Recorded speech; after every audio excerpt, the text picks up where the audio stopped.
Hello, Sam. How are you doing, my darling? Hello, I'm good, thank you. How are you, my lover? Hi, Sam. Hi. We were just saying we should do more in the kind of hi, Martha, hi style to each other. Hi, Ali, hi. Hi, Annie. Hi. Hi, Sam. Hi. Hi, Hamish, hi. I'm jumping ahead. Hi, Hamish, hi. Jumping ahead. Hi, Hamish. Hi. You're jumping ahead. I'm sorry to interrupt, but my husband, there was a tweet going around of like, if they did a what if version of Doctor Who, and my husband said, what if Annalise could handle Quizmania? It would have been a whole different world. What if Annalise was the one who got one trip? What if Annalise was the one who went to Shakespeare in England? God. Well, you just had a little snippet from today's guest. So today, our special guest is a London-based animation director, comic book creator, and TV writer. After graduating from Kingston University, our guest created and directed Dead End, an animated short which led to them directing 2 films for Nickelodeon's International Shorts Programme. Yes, Dead End was then adapted into the webcomic Dead Endia, which itself was adapted into animation in 2022 in Netflix's Dead End Paranormal Park, which they also showran. Yes, we have a real showrunner on the pod, people! Woo!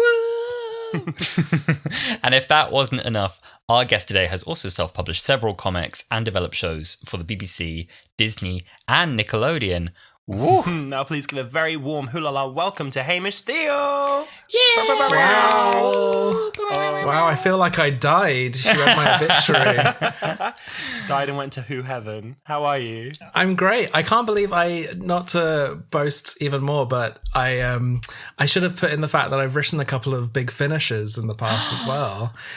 This is news which I to didn't me. put in my bio, but it would obviously be relevant for this. But yes, Oh my God. I mean, I wrote spin-offs of spin-offs of spin-offs. I wrote an Iris Wildtime and a Bernie Summerfield, which are like deep cuts even for I know Bernie. Doctor Who fans. But yes, I'm so happy to be on the show. This is my favorite Doctor Who podcast. Oh, and stop it, you charmer. We can't. to bask in the presence of someone who was actually in a Doctor Who special at the 60th anniversary. I did not see David Tennant on my TV screen that day. I saw you. So, What a day. He wasn't on. You know what? That's funny. He was. Actually, no, he was. Did he do a documentary that night? Whatever. Let's say he didn't. It was Let's me. say he didn't. Let's say that you were the one leading this anniversary celebrations.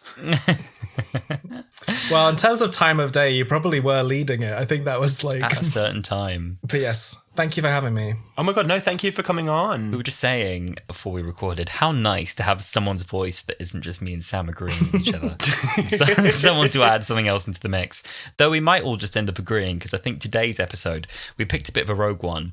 But actually, now that we've all watched it, I think we're all staunchly in defense of today's episode, one that has been unfairly maligned over the years. Completely. Well, we were messaging Hamish about what episode you'd really like, and I want to ask you, what about Love and Monsters? What drew you to Love and Monsters? Well, there's there's lots of episodes I like more. There's lots of episodes that I guess mean more to me, but I have such strong feelings about it being not like so bad it's good, not even just a camp classic. I think like an actually brilliant episode of Doctor Who that I saw your account tweeting about it, and I like rushed into your DMs being like, have you done Love and Monsters yet? We need to talk about Love and Monsters. Oh my God.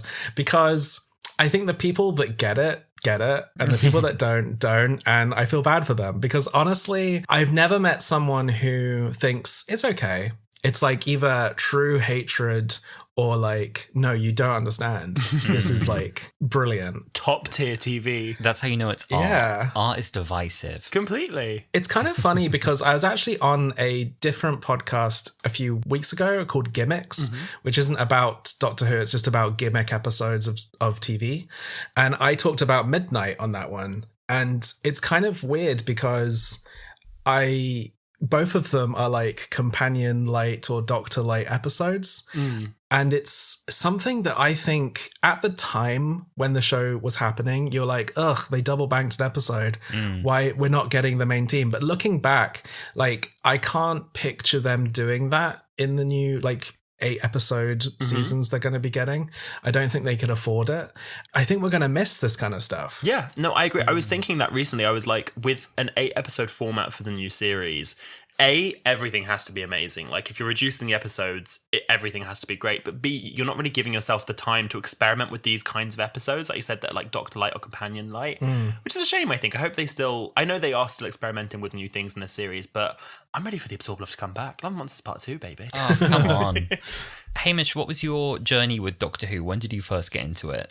So I think of myself as a lifelong fan because I was born in 1990, but I had two older brothers and they loved Doctor Who and they had a few like videos. And so I watched a bunch of Sylvester McCoy Doctor Who kind of before I knew what it was. There's the first story I properly watched was a thing called Curse of Fenric, which is World War II and vampires. It's very good. I think it's one of the Tales of the TARDISes they did as well. Oh, yes. But yeah. I thought Doctor Who was a show about vampires set in World War II because that episode you don't even like see inside the TARDIS. You just like, and Ace is in period dress. So I was just like really young. I thought it was just that weird vampire show. Yeah. And I also have like a vivid memory of watching Dimensions in Time, which was the Children in Need EastEnders crossover anniversary special spectacular. And it terrified me. If you want, it's all on YouTube, and you can't really picture how anyone could be scared of it.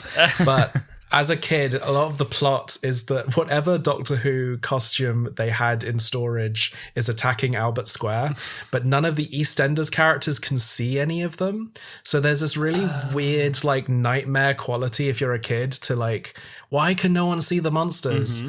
I love it, but we're not here to talk about that. I seem to have like a love for like the black sheep of Doctor Who stories. I'm waiting for the day to talk about this. I'm wondering whether we give it its own episode or whether we do like a Red Nose Day / Children in Need special. Because also Edge of Destruction as well with Ronak. Because that's another one where I'm like, we need to talk about that. There's so many of these like Wilderness Year things that I even want to go into, like the Auton movies and stuff like that. I'm just so curious to be like talking about those. I'm like, would anyone even want to hear us talk about them? But like, there's so much of that era. I didn't know that Dimensions in Time was I didn't know that they couldn't see the monsters. I only watched it recently, and it's pretty bad quality on YouTube now. It's like it's pixelated as, so I couldn't tell what was going on, but it was trippy.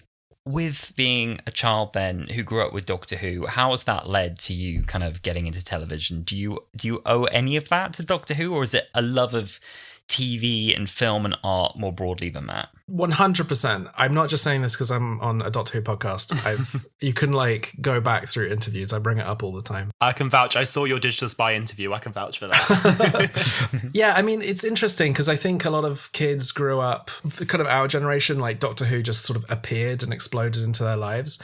For me, because of my brothers and because I was like kind of actively aware of it during the Wilderness, and I remember the TV movie as well. I was like so anticipating the new series. So I read every single article, every single like behind the scenes thing. I really devoured like Doctor Who Confidential and also these Doctor Who magazine like making of specials.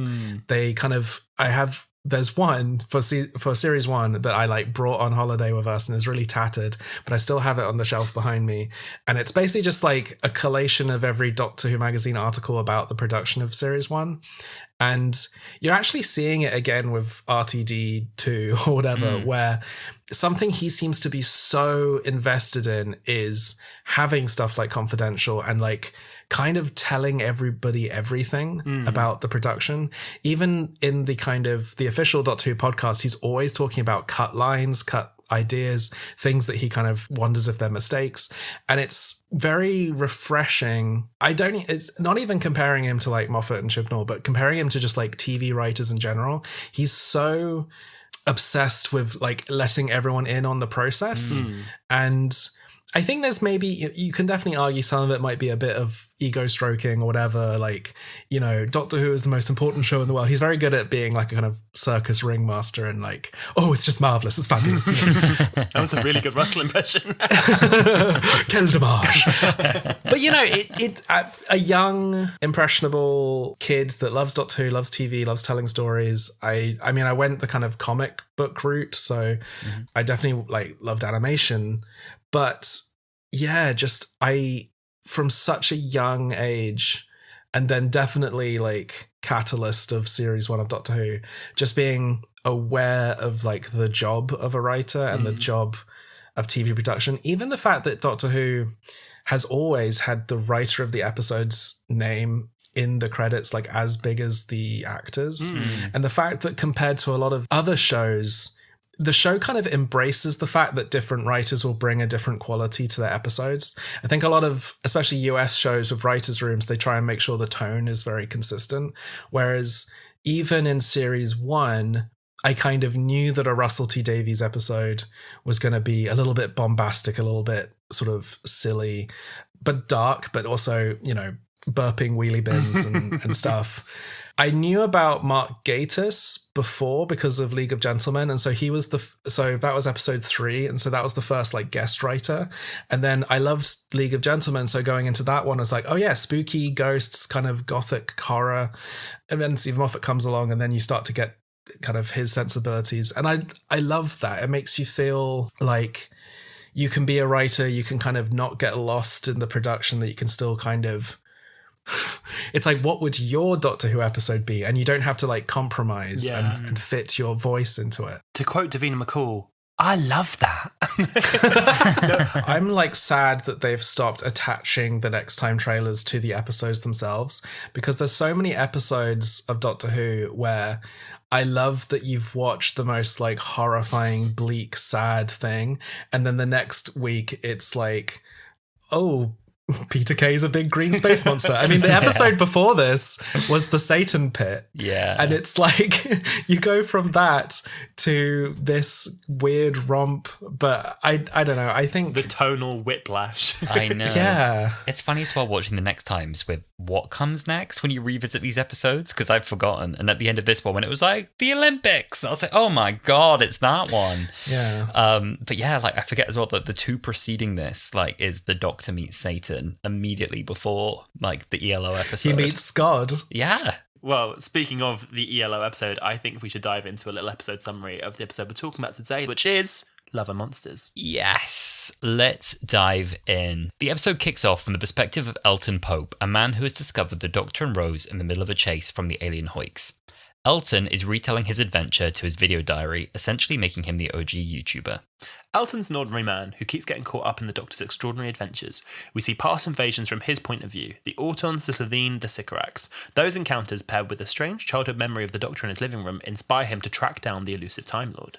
After discovering her website about the Doctor, Elton meets Ursula. She introduces him to a group of people who all share the same mission, trying to find the Doctor. They work together to try and find him, but soon they share stories, hobbies, food, and lives, and become more of a community of friends, Linda united. However, their time together is cut short by the arrival of a mysterious figure, Victor Kennedy. Ooh, Victor Kennedy whips Linda into shape and commands him to find the Doctor by any means necessary. A sighting leads Elton to the Doctor, back where the episode began. To find him again, Linda will need to find Rose. Elton gets close to Jackie Tyler and they soon become friends. This all comes crashing down, however, when Jackie finds a photo of her daughter in his coat pocket. The team's frustration with Victor's methods grows, and it seems as though the members have started slowly dropping out of the meetings. However, when Elton and Ursula try to storm out on him, they're met with his true form, the Absorbaloff. He's been absorbing the members of Linda, and when Ursula threatens him, he absorbs her too. After a short chase, Elton offers himself up to the Absorbaloff, seeing no reason to keep on fighting. They're interrupted, however, by a whir of the TARDIS as Rose storms out the doors saying, "You upset my mum!"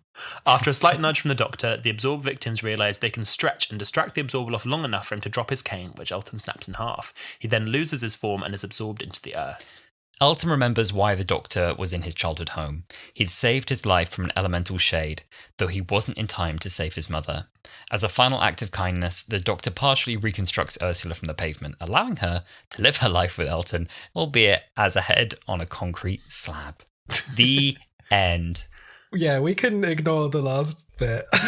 in In my praise of this episode. I was writing up the episode summary and I was like, do I leave it allowing him to live his life with Elton? And I was like, no. The people need to know. The people need to be reminded. Should we have rewritten the story and be like, tragically, Ursula died in her sacrifice and Elton has to move on? Oh, Hamish, right. We got to start with you. Tell us, what do you think of this episode? I am about to give it a lot of praise. Yes. So we're just going to ignore the fact fact that someone turns into a weird paving slab thing. We'll save that for the end. Don't worry about that. Yeah, I'm here to not say, I'm not here to say that this is like so bad it's good or that it's some kind of lost camp classic. I'm here to say that this is a brilliant episode of Doctor Who, very well written, wonderfully directed and edited. I think it's a highlight of the season. And that's that on that. And that's nice. that. I was thinking something very similar where, to be honest, sort of going in defense of Love and Monsters, I hadn't watched it for years, and my standout memory of it was that I really enjoyed the soundtrack in it, because around that time my parents used to play a lot of ELO on CD in the car, and so I was like, oh, I remember I liked the music, I remember it was a bit silly, I remember the monster was a bit goofy, I remember you upset my mum, and that was kind of it. And then going back to it, it's been such a long time, and it was like, whoa, this is so much stronger than I remember it being. And the first kind of, I think, like not even first half, first 2/3 of it are like all-time classic strong. Such a good episode. And I actually said to Sam, I'd looked up like, who's the writer of this episode? Because I hope they didn't get any heat for this, because they're a great writer. Oh, it's Russell T Davies. Got it. I think it is silly. And I think it also is very sad. And it also is very dark and very like wise about its themes. And I think I was actually just talking to a friend and was telling them that I'm about to go on a podcast, talk about Love and Monsters. And they were like, that is the best episode. I always recommend that as a first episode for people to watch. And that is bizarre as a fan. But then you think about it, it's about someone outside of the world of Doctor Who looking in and and it has everything you need from Doctor Who of like tears and laughs and like bits that make you cringe. Like, if you can't love me at my Love and Monsters, you don't deserve me at my Blink. And because a lot of people recommend Blink, but I think that is too specific. I agree. Whereas this is like a box of Quality Street of Doctor Who. Like, I completely agree. I'm trying to like drip feed my partner Doctor Who, so for years, me and Alasdair, we've been trying to get him to like it, and he's like, oh, the old stuff. When he says the old stuff, he means New Who, which makes me kind of like cringe anyway. He's like, the new stuff isn't like, it is better, like the old stuff's too old, the camera quality is this, whatever. He watched all the new ones and he really enjoyed it and is looking forward to Shooty. But he was in the room and I was like, look, I'm doing the podcast, I've got to watch Love and Monsters. And he's like, okay, fine, yeah, put it on, not really paying attention. The amount of times I heard him kind of go like, oh, like when things were happening, and he was so engaged, and he was saying that he really truly was like, this is such a great format for an episode like this, because exactly like you said, you're watching a group of people trying to learn about the Doctor and find out about the Doctor, because I think you'd be kind of like hard to find someone who'd never heard of Doctor Who before. So it's not as though you're trying to like paint the show from nothing, but people who might have heard bits and bobs and not really sure what the whole show is about, this is a really good entry point, I guess, to see like who he is, like learn about the companion, and you really are kind of like seeing it through Elton's eyes rather than maybe seeing it through Rose's. A real high for me in this episode was getting the perspective of an adventure from outside of either the Doctor or the companion. So often we have the companion as our way in, but on this one, it really felt immediately in that cold open like Elton is us, because Elton has a degree of recognition of the TARDIS, but as an outsider, which is a really interesting way in. And I love that kind of like going through the adventures through someone else's perspective. What was it like when the Autons attacked on the streets, and he does this kind of face when the window smashes behind him, and then you have the Sycorax, and you have the Slovene ship, and I found that shot really funny as well when the Sycorax ship kind of appears over London. His window just smashes in while he's tucked up in bed. I had to invent a pulley system just to get my slippers. And by the time I'd done that, I look out the window and what do I see? And I thought that was incredibly funny. Like all the little practicalities of an alien invasion was really good. I love that idea of like an ordinary person getting wrapped up in all the madness. This is exactly why I think Elton is like a really good narrator for this episode. It's like when he's talking about the alien invasions, he's like, I was in town, I was out west, trying to get a suit, something nice. But then like the alien invasion isn't the biggest thing he remembers from that day. It's all the like stuff around it. And I feel like even in like the first 5 minutes of this episode, Elton is like a fully fleshed out character. Yeah. I've always thought that's Russell's superpower, that just a few lines, you understand the character, you love them. I thought one detail about him I thought was so charming was at one point he's like, I'm not just obsessed about the Doctor, I like lots of other things. I like a drink, Yes. football, Spain. it's like, okay, so. And he's like so clearly like woken up. He's like rubbing his eyes, his hair's all over, and he's like, I can imagine lying in bed and thinking, oh my God, they're all going to think I'm a freak. I better make sure they know I'm normal. And then he like jumps out there and immediately starts recording. I stand by that, by the way, that I think he's the OG YouTuber. I mean, this blog is basically the original YouTuber. Quality. Do you think his vlog has had more views than Ryan's Yes. high vlog, Yes. which has like 2 downvotes? It's so weird. That's the thing, right? It's like, it's two very different approaches. There's something immediately so endearing about Elton, I think, as well. Like, as a character, he's got this kind of like slight blokiness, but also like a geekiness that's not overplayed. Yeah. Like, you have a little bit of you feel a bit sorry for Elton kind of all the time. He's just sweet. And I'm glad that he seems to actually somehow escape from this episode relatively like emotionally unscathed. He seems genuinely oddly content with Ursula the Slab, unless of course he's completely lost his mind in the last 5 minutes. Didn't happen, and this is his way of coping with the grief, which is He's just a holding dark a slab. reading. He's just holding a slab. Well, the thing about this episode is that I don't love it. I don't love that Scooby-Doo thing. I get what people are saying, but at the same time, I just think everything that's strong about this episode, like, I can't imagine coming away from it and even remembering that. But also, again, I think it's just heightening how crazy Doctor Who seems from the outside.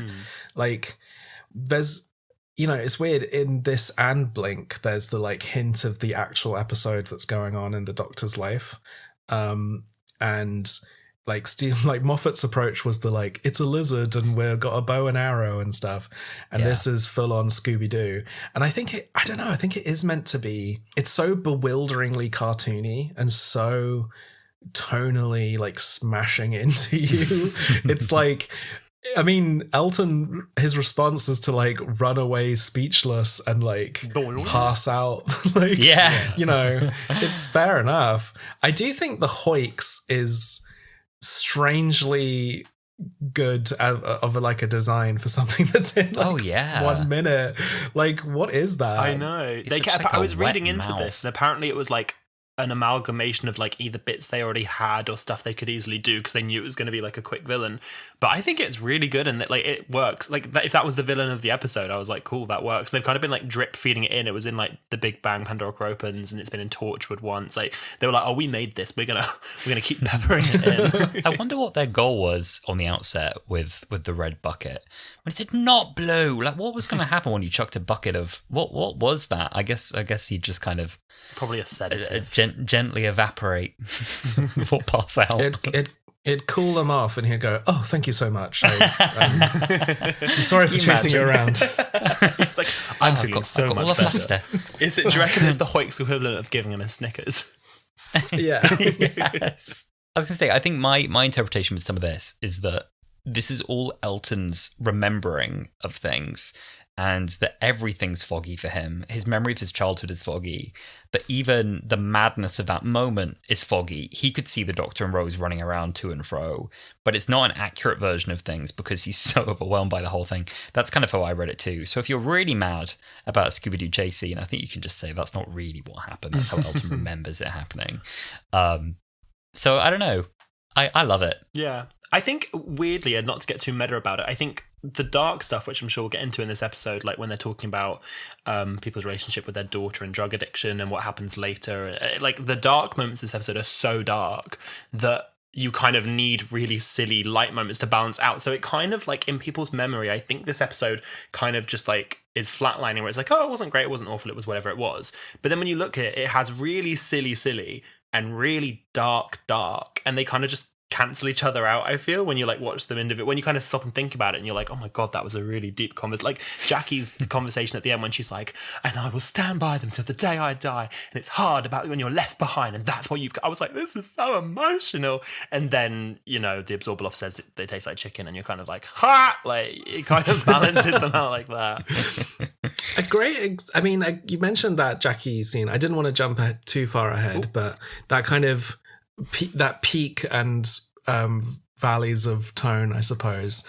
I think one of my favorite moments that I only really like appreciated on this time because I was like studying it was, we're going to talk about this later, but like my favorite scene is Jackie flirting with Elton, the wine, all that stuff, and they're like, nice music, Il Divo, and it's so comical. And then when he comes back into the room, the same Il Divo song is playing, and it's so emotional when she's getting off the phone with Rose, and it's the same track, and it's like the music swells as he's like, I'm gonna go get a pizza, just me and you. And also everyone's voice in this episode is so like etched into my brain. Like everyone was cast with like bizarre voices, but makes it easier to quote.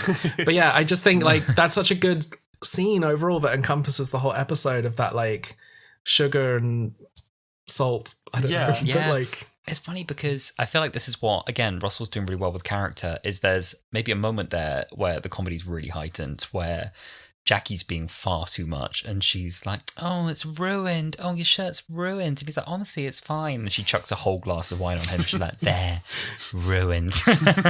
And you're like, whoa, a little much.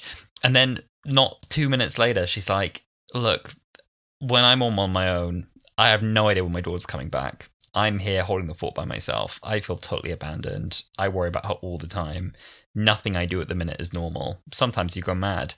And you're like, okay, like, I get it. Like, I get it now. Like, this isn't you just doing it because you're horny. Like, there's a whole other set of intentions working here, right? It's definitely you're horny, but that's not it. Like, you know what I mean? What I also love, I will say on that point quickly as well, Elton in the bathroom, the pink dressing gown is still there on the back of the door. I noticed. Yes! Those set dressers went on it. They were like, we are not leaving that behind. Elton, look at us, perfect strangers, and I'm flashing you my knickers. The amount of time Jackie Tyler, what is it with her in laundrettes? There's a big finish audio with her, Jack Harkness, and River Song in a laundrette by the Powell estate. There's just something about laundrettes with that woman. There's something about Big Finish and like character dartboards, which is just like, okay, Jackie Tyler and the Master and the Sontaran army. Do you reckon they do just have a big wheel that's like, or like throwing a dart? They look at all the actors' calendars and be like, okay, we can get Michelle Ryan and Camille and all on this day, write an episode. And Caitlin Blackwood's free too. Well, we'll come back to Jackie when we're talking about the espionage, I think. But I think talking about the women in this episode, we've got to talk about Shirley Henderson for a bit. Speaking of voices, I mean, I love her. Timeless beauty.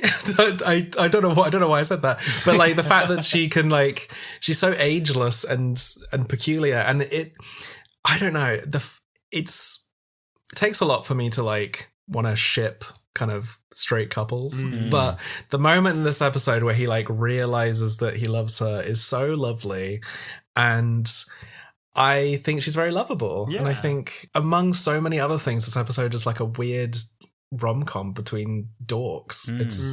It's really sweet. I love it. There's a really funny, she delivers lines so funny. Again, this whole episode is just a mix of like really funny humor and then real like serious acting.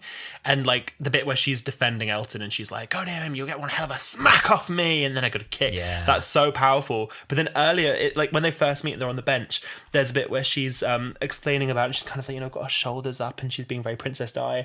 And she kind of like almost looks to camera and she's talking about her theories and she goes, that's what Mr. Skinner thinks anyway. And you're like, oh, and he's like, who's Mr. Skinner? And she's like, oh, there's a few of us. And it's like, why are you delivering these lines like this? It's so funny. My invasion blog, what's she called? My invasion blog, all in caps. And she's got the snow effects. With snow effect .gif. Yeah. I had the same note. I love a lot of her line deliveries. There is one in particular that always makes me laugh because I don't think it's the strongest line delivery, but I think it's all about direction and It's when she's absorbed and she says, "Now that I'm absorbed, I can read his thoughts. Oh my God, Elton, you're next. Run, Elton, run. Get out of here. Whatever you do, run." And it's like, she literally has a paragraph to say, and it's so It's just still like this. And she's having to like monologue with her like face in a green like paint wall. It's not a highlight, but again, it's I love that it's broken up by Bliss going. Do you reckon the actress who played Bliss Like, just Bliss, flat why out said, you don't want to know? she just flat out said, "I'm not doing the makeup." Like all of them did it, and she was like, "I'm not doing it." I'm actually not doing that. I'll be the arse. That's fine. She really was the arse end of the joke. You know, she's one of the few people who's played Peter Kay's ass. yeah, You know. Is one there that's more very than fun. I thought there was such an endearing connection between the two of them right away that you can really feel. Just that moment of like, oh my God, you believe me. And again, you feel a bit sorry for the two of them because they're so sweet and they look so vulnerable. And that's what's also nice, I think, actually, about the fact that we learn that Ursula can really stand up for herself. That range is quite shocking, actually, when she shouts like that, because she, like you say, she's got an unusual voice and she can shout. And there's also a really scary bit in that scene because they're making this little connection on the park bench, and then it's something like, "Oh, poor Ursula," and there's a flash forward to her screaming, and it's actually really scary. I love the editing in this episode. The jump forwards, I think there's some very emotional stuff later on of just like, I'm tearing up even thinking about it. It's like how stuff is sort of represented. I did think briefly, I was thinking like, so the scene when they go to his childhood house and he's like, "Oh, there's two women there and they're really severe." They're or a bit, whatever. That whole thing is like Ursula's filming. And I was like, is there an alternate version of this episode which is all like Blair Witch Project style, or like it's all his vlogs? Because I feel like they would have probably pushed it there nowadays. Because it kind of is non-committal. It's kind of like half that and half not, and then there's like full-on dream sequences, and like it's kind of an odd mishmash. But I did think that maybe it could have worked that way. I can definitely see that. Yeah. That's a really good note you were saying about how it ends up being a bit of a mishmash of lots of different things, because you have like, you also have flashbacks, but of like, you know, camera filmed with all the invasions and stuff, clips of him being filmed as if it's a TV show, camcorder stuff, webcam stuff, which is also like a different kind of camcorder thing. Then, like, you know, the like dream sequence and memories and stuff and montages, and it kind of feels at times like they're maybe not quite committing to any of them. I do wonder, I think it would have been really good. I mean, obviously I think it's really good anyway, but I think it would have been really interesting if they had committed to like a full Blair Witch Project style thing, because this is the kind of story you can do it on and get away with it, I guess. What do you think of the rest of the members of Linda, Hamish? So I love them. I mean, I think maybe it's time to talk about like what I think this episode's really about, which is fandom, and I think specifically what Doctor Who fandom kind of looked like in the wilderness years. So it's a bunch of people who are looking for the Doctor, but they come together and actually form, you know, a different kind of friendship. And I think each member of the gang kind of symbolizes a different kind of fandom or a different kind of fan. So I feel like Mr. Skinner, you see him, he ends up wanting to be a writer, but you see him initially like kind of analyzing the Doctor and like coming up with a sort of, he's kind of like a video essayist of Doctor Who. And then Bridget, she has all the photos of, like, it's kind of funny that all the photos she brings up is clearly not the TARDIS. It's like things that barely even look like it. But I think of her as like the person who updates like TARDIS wiki. She's like collecting all the facts. She's like, she's got the archive. She's got the full like collection. Is she running the Black Archive? I think so. She's collecting all of the like HD pictures of Jackie Tyler doing like that. Bliss is obviously the fan artist and like the creator. And then every fandom has Ursula and Elton, which are the bloggers who end up marrying each other and falling in love. And they're the fandom couple. And if we extend that further, then Victor is the fan who comes along and ruins it for everyone by turning fandom into work. There is a, I would say, famous fan that this episode has been sometimes accused of being about. Yeah. Okay. I slowly concluded, like, wait, is that about... For those who don't know, there is a particular fan who is sort of notorious. He actually did work on the show, kind of. He was a consultant in the 80s when they needed sort of continuity advice because they'd accidentally binned all the old episodes. And I don't think this is a one-to-one. I don't think this is a one-to-one complete like pastiche of him, but he became kind of famous for being a little bit of a jerk to other fans. And he also, I think one of the kind of tells that it's sort of about him is that he's searching for the Doctor, and this particular fan had helped find some of the missing Doctor Who episodes. So there's this kind of idea that the rest of the fan base are just like becoming friends and enjoying the show, enjoying their memories of the show and just like being fun. And someone else is like, no, we need to be looking for the Doctor. We need to be cataloging everything. There's no fun allowed. I think it's a well-known sort of thought, but I think it's more generally a passage that kind of fan that, and it's not just Doctor Who fandom, like every fandom has these kind of famous fans who call the shots and cause all this controversy and turn the whole space into a kind of toxic environment and absorbs people into that kind of toxic way of thinking about the fan base and pulls people in like a black hole. See, this is why we need more guests, because I didn't put this together, and now you've said it. I'm like, holy shit, you're so like, right. Whoa. I'm like, whoa, you were already sold on really it, and now it's a deeper reading, and you're like, whoa. I know. That's so funny. If you go even further with it, because I was thinking about this, like, okay, like, so Elton is a fan who saw the Doctor when he was a child. If you go even more intense, then I believe his mum's behind the sofa and is like, it's a really scary, sad moment of his childhood.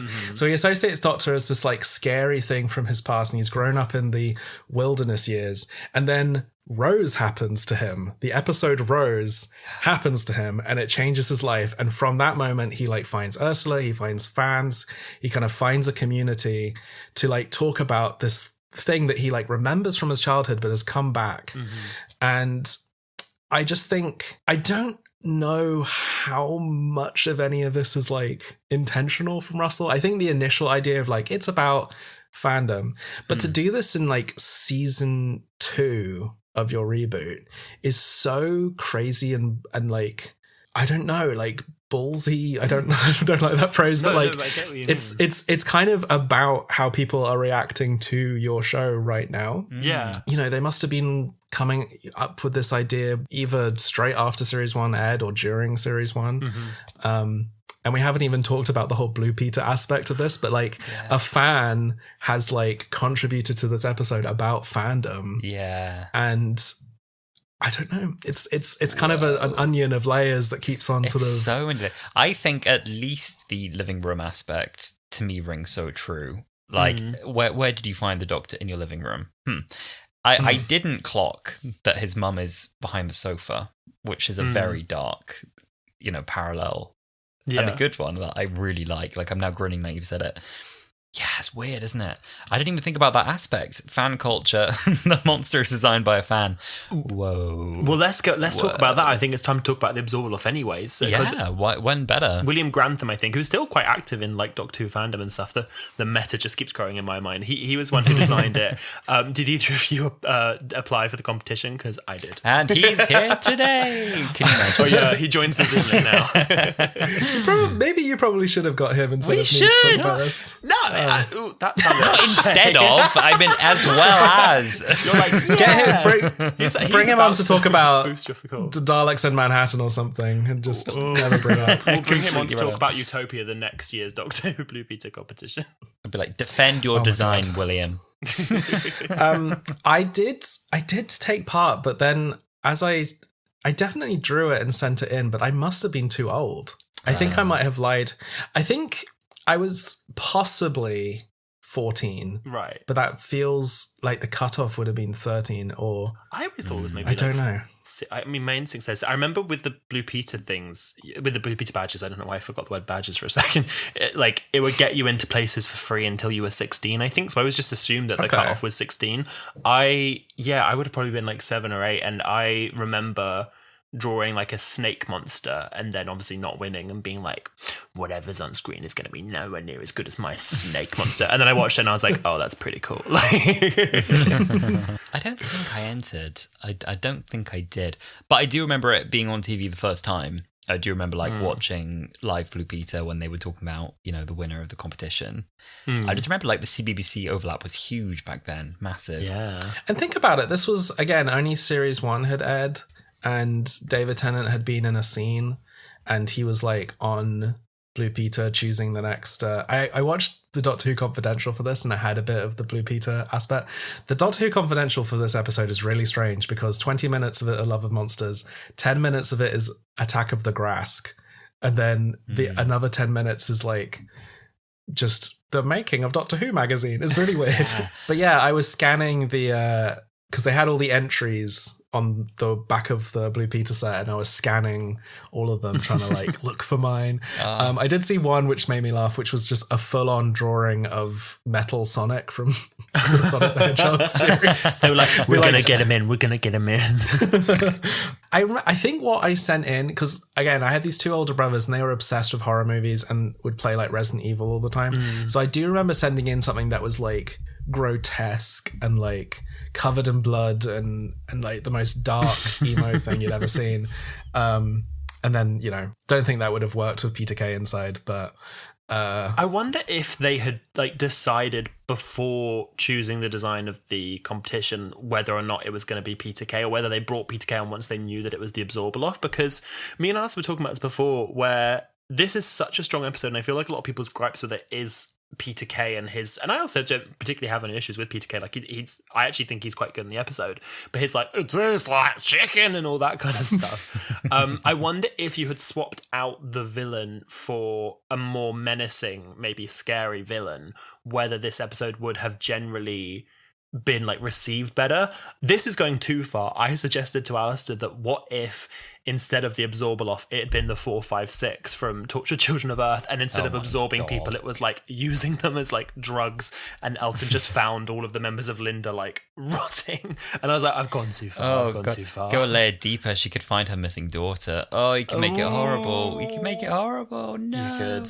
There's a level of too dark. Yeah. I do think genuinely if you swapped the Absorbaloff out, it would change some perception of it, because I mean, even when we were in the, I was DMing you earlier, I was just sending you Absorbaloff gifs because I do think this episode is bigger than that, but the exciting chase sequence at the end is definitely lodged in a lot of people's memory. And I think it was at a time when, series 1 had put so much effort into trying to make people not laugh at the concept of Doctor Who, making the Daleks scary again.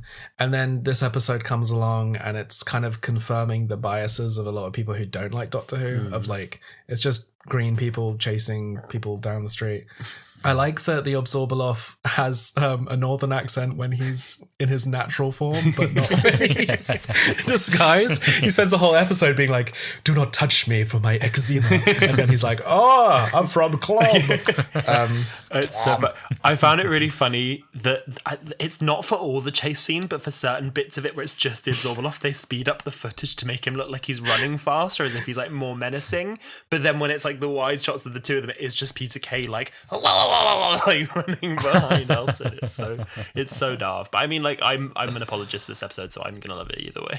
I liked that little touch. The Absorbaloff as well in his disguise form is a telegraph reader. I was nice. They didn't make a fake newspaper for that. They're he is just a telegraph reader.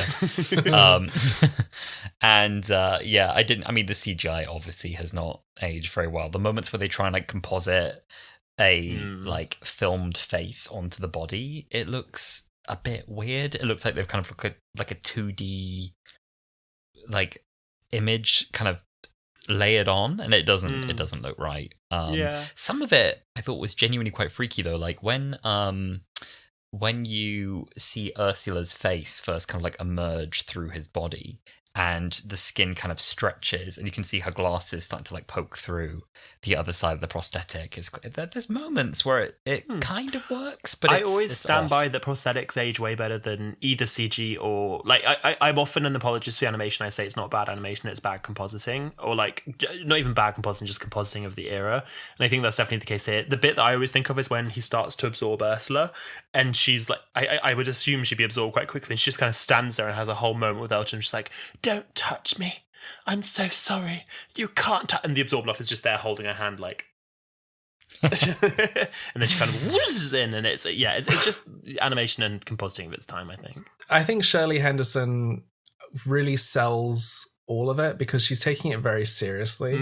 She's not like, oh no, this is not like I'm gonna get killed by a Christmas tree. This is she's acting like this is her real life on the line, and I think that sells it. But I guess maybe that does flare up some kind of tonal dissonance people are having with all of this. It works for me. I'm such a slow and clumsy beast. Don't hit me. I love that she just she stood there like, all right. Like, it's like halfway to working in that, like, maybe like the monster's complete disregard for life and that he's still kind of batting out these kind of jokes at the same time as absorbing someone almost works. The bit that I love in that scene is when he kind of gives himself. I like that the scene with the chase doesn't last very long because Elton just gives up, because I was like, you can't have, it's not a compelling chase scene. Like, we're not here for the chase scene. I think when they were making it, they were like, I don't know. So they cut the chase scene short, obviously, when he was like, he kind of gives up. And, you know, you hear the TARDIS and you're like, oh my God, yeah, the doctor's here for him. He's going to be saved. And the doctor walks out and he's like, someone wants a word with you. And Rose storms out and she's like cracking her knuckles, taking off her hoops. The bigger the hoop, the bigger the horse. She's like, you upset my mum. Like, I love that entrance. I thought at that moment you do initially feel a bit like, now? We're doing this now? We're doing this moment? I like to picture, like, what happened. Like, so Jackie called Rose, said, oh, this guy, he, like, used me to find you. And then Rose was like, all right, doctor, we need to track down this guy. He's called Elton. I want to, like, and dead. He agreed. Like, he was like, all right. Elton is trying to find Rose to get to the doctor, and he's like infiltrating through Jackie. And there's such a funny scene where there's a voiceover from Elton like, one woman in a seething metropolis, a needle in a haystack, one woman in a million, cuts this old lace like, oh, that's Rose Tyler, she lives just down there, her mother's Jackie Tyler, nice family. Bit odd. And you're like, okay, cool, we're not going to do this, that's fine. But it's a really bittersweet sort of story with Jackie, I think, because you never really get to see what life is like in Rose's home without her there. And you get to see what Jackie, you know, she's at the laundrette and she's getting a build around, she's doing this and that. And the scene when she's outside after he's gone to get the pizza and she says to him, like, I've been in your coat to give you the money for the pizza, and I found a picture of my daughter. And your heart kind of just goes like, boom, because by this point you're following Elton, you're rooting for him, and you know that he's not got like gross intentions, but you can just see how hurt Jackie is, and I think that like is such a well written scene for Camille. I'm so happy that she had that.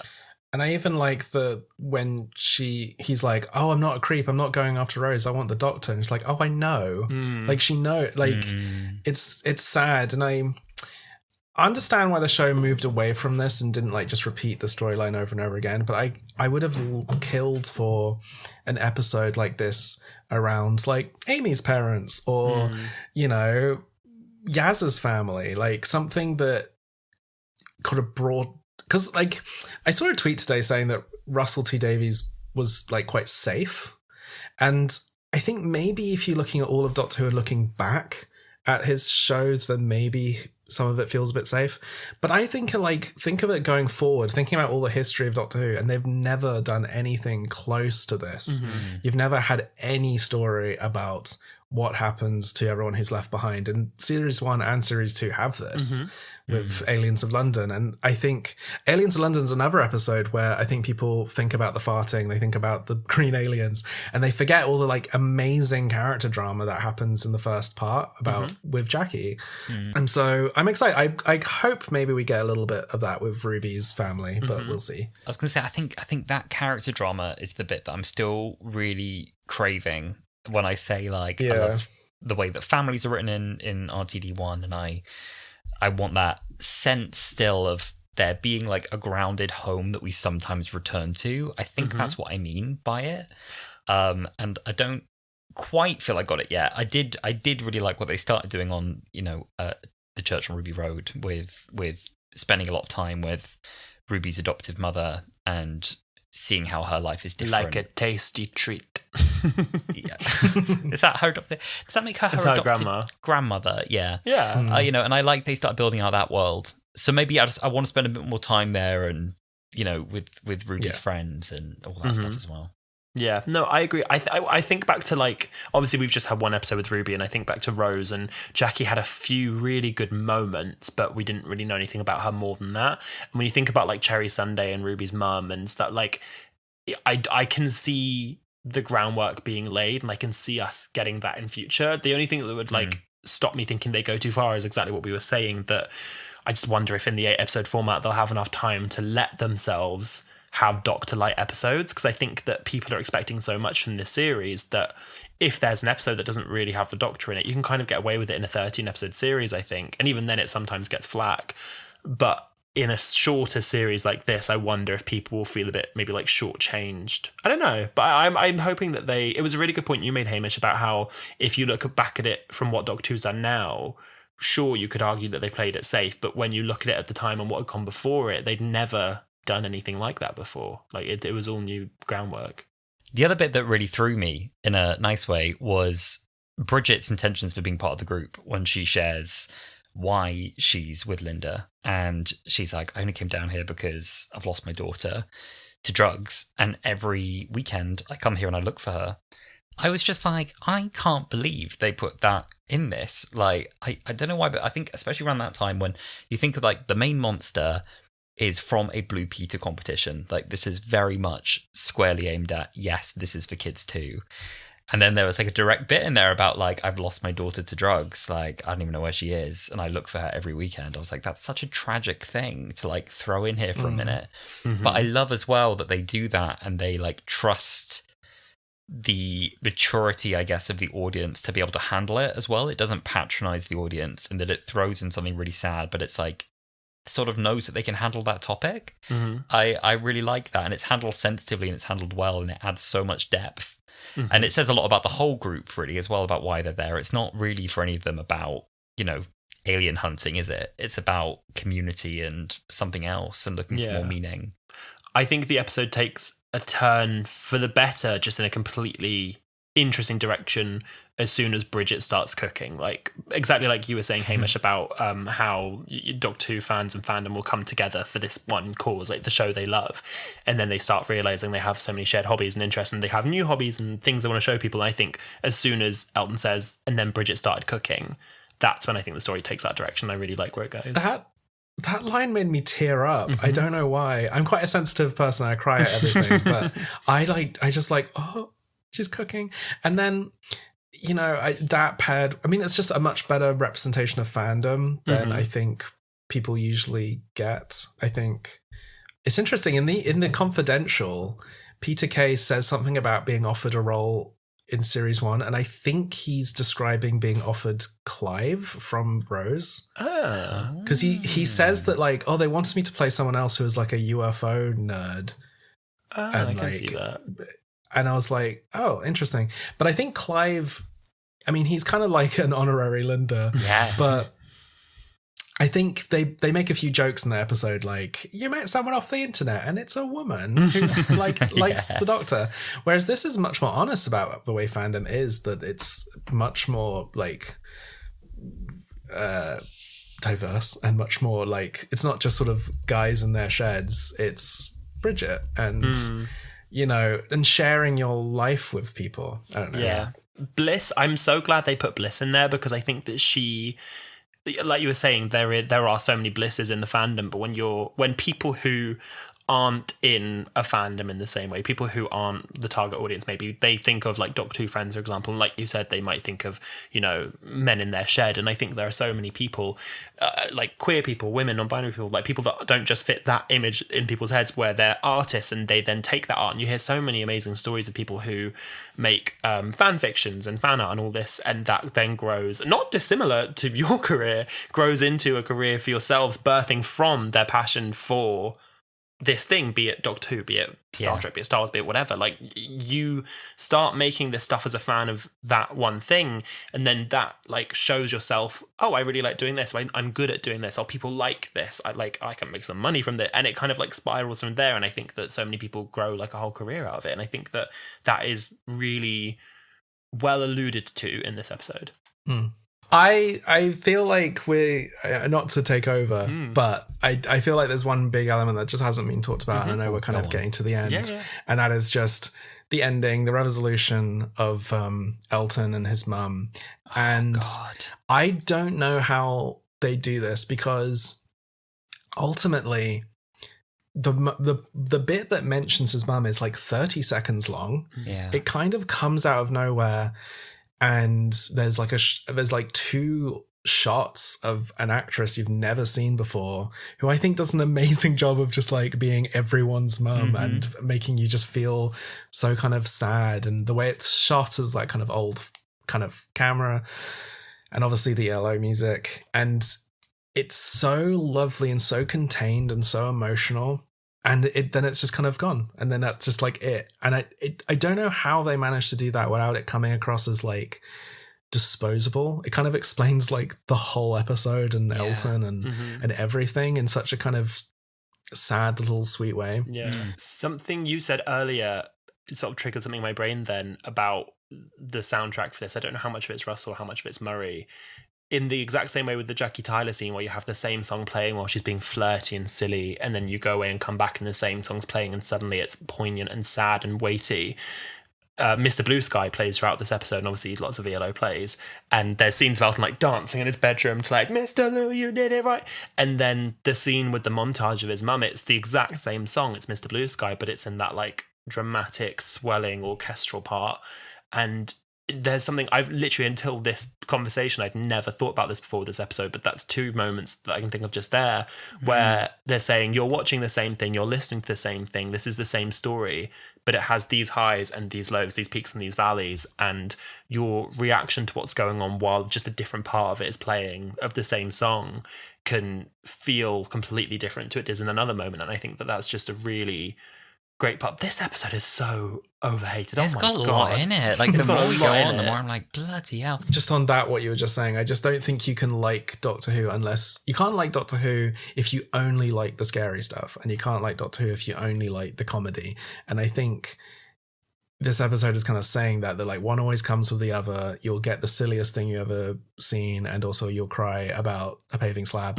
And you'll, I was just going to echo about the final scene. It just completely knocked me. I know I've seen it before, but I think I just kind of forgotten it until now. I'm watching it again. It's the same thing you said. I don't know how they managed to push that much emotion. I don't know if it's just like the perfect marriage of the way it's shot, the kind of old camera style, the right casting. The music is obviously a huge part of it, but something as well, I think, just about the very simple movements in that, the kind of walking together through a field, they're holding hands, she bends down and kind of whispers something to him, and then she starts to walk away and he just stands watching her go, and it's a very like peaceful but sad thing, and then she kind of waves and she walks off and it fades to white, and it's almost as if that's all within Elton's mind. He's now like processed that whole thing again, and now he's waved goodbye to her. Now he's almost solved that bit that was missing for him. It's devastating. It's really, really sad. And that's the other thing as well. Like, we get all these shots of him like dancing around at Yellow, but it's chopped up in the edit. There's moments where we have him, he's just sitting, he's reflecting. There's something else happening. And the sort of implication that he couldn't save her mum, but he did save Elton. So like the day that his mum died has now turned into the day that the Doctor saved him, or, you know, stopped a completely like unseen monster that is like, I don't know. I just think it's lovely. Yeah, it's really nice. Right, Hamish, closing thoughts, closing statements. If you were going to sell this episode to someone who either hasn't seen it or goes, oh yeah, I remember that, didn't love it, what would you say to get them to give it a second chance? Not to put you on the spot. It's about to get hotter. I think I've said everything I want to say. I think this is a good encapsulation of everything Doctor Who is. And I think if people are being too harsh on the goofier elements, they're sort of ignoring the emotional substance that's going on. Yeah, I loved it. Yeah, I loved it. Wow. I loved it. I'm so glad we did this one. Me too. And I'm even more glad we did it because we're about to go into a little game of Let's Play on Wholala. Would you like to play, Hamish, a little game of Camp or Damp? Yes, please. So for anyone who hasn't listened to an episode of Wholala before, and if not, why not? We like to play a little game called Camp or Damp where we give a quote or a reference or a moment from the episode, and we like to say whether it was camp or whether it was damp. Hamish, are you ready? I'm ready. Because here we are, complete strangers, and I'm flashing you my knickers, camp or damp. Camp. Camp. I don't want the knickers to be damp. It will be when they're coming out of that washing machine, I'll tell you that for free. Because it's hard, and that's what you get. Hard. Camp or damp. It's the hard one, that. It is camp. As a kid, it's tough because I will say one thing. It's such a great emotional sequence and it's hard to get through that without kind of like sniffing a little bit at that moment. And I wonder if they could have chosen a different word. I'm going to say damp because I feel like it's all going to be camp in this episode. I need something to be damp. Okay, we need a bit of damp to weigh the camp. There's 2 women living there now and they're a bit severe. Camp is when 2 women, full stop. Camp is when 2 women. The fact that he knows means he's knocked on the door and he's like, can I film in my bedroom, my old bedroom? And these 2 ladies just like peeked around the corner like... No. Well, they maybe live with like a shadow monster from the like howling halls or whatever they've called it. It possessed them. I like never explaining. left. We even have a little bit of a love life. We don't need to get into all that. It's kind of surreal doing a Zoom talking about this episode because it's kind of like how the episode is framed. Yeah. Proper meta. You're watching yourself as Elton. Where's your Ursula? She's just under the table. I'm sorry. Oh, I'm sorry. It's Russell. It's Russell. It's Russell's right. idea. It is all did it, not Russell. you. It's all Russell. Oh, well, I have got a couple of fun facts just to round out this episode. I know we have to finish, but I couldn't leave you without giving some fun facts. So this episode actually contains references to the season-wide story arcs for all 4 of the first series. So the Absorbaloff has got files from the Doctor from the Tortured Archive, which is series 2. The files on Rose been corrupted by the bad wolf virus, which is series 1. The newspaper that the Absorbaloff reads contains a reference to Mr. Saxon leading the election, which is teasing to series 3. And Clom is the planet the Absorbaloff's from, which is one of the missing planets from series 4. Wow. This was at a time when continuity was just on point, and I miss it.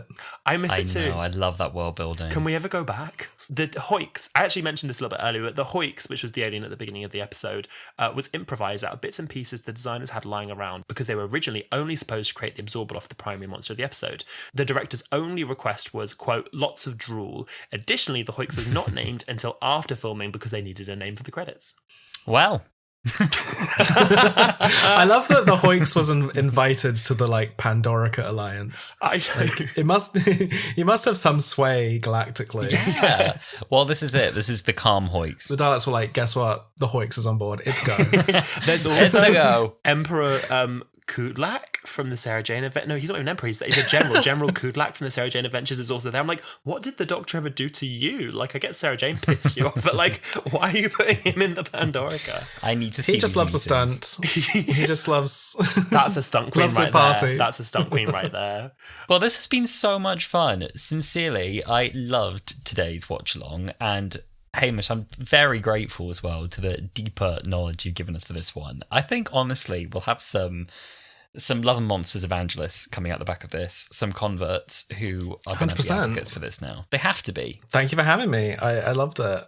It's kind of crazy. I've always considered myself more of a like Moffat Capaldi guy, or I love Sylvester McCoy, but I've been on 2 podcasts talking about the Russell era, part 1. It's got a way of coming out. And there's so much work going on under the hood. Yeah. There's so much, like, I don't know, good stuff. Oh, no, thank you seriously so much for coming on. It's been an absolute joy. And thank you, dear listener, for listening to this episode of Wholala. If you enjoyed it, you can find us on all of our social media. We've got Twitter/X, TikTok, Instagram, and Threads, all of which are at Wholala Pod. Hamish, please tell the people, where can they find you?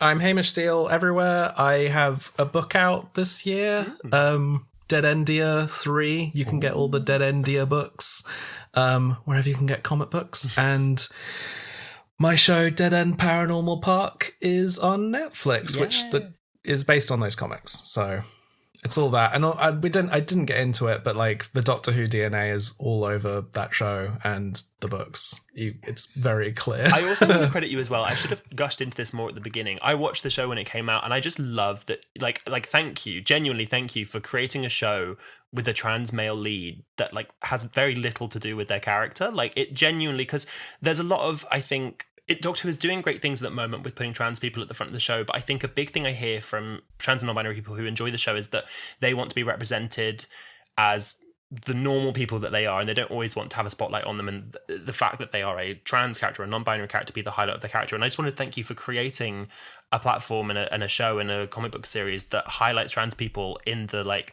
amazingly normal way that they are. I think that's really important, like shouldn't be understated. Thank you very much. It was our intention, and if we had got a 3rd season, then I would have had a full-on non-binary moment. This is the wilderness you know years. It's just the wilderness years. I'm standing by it.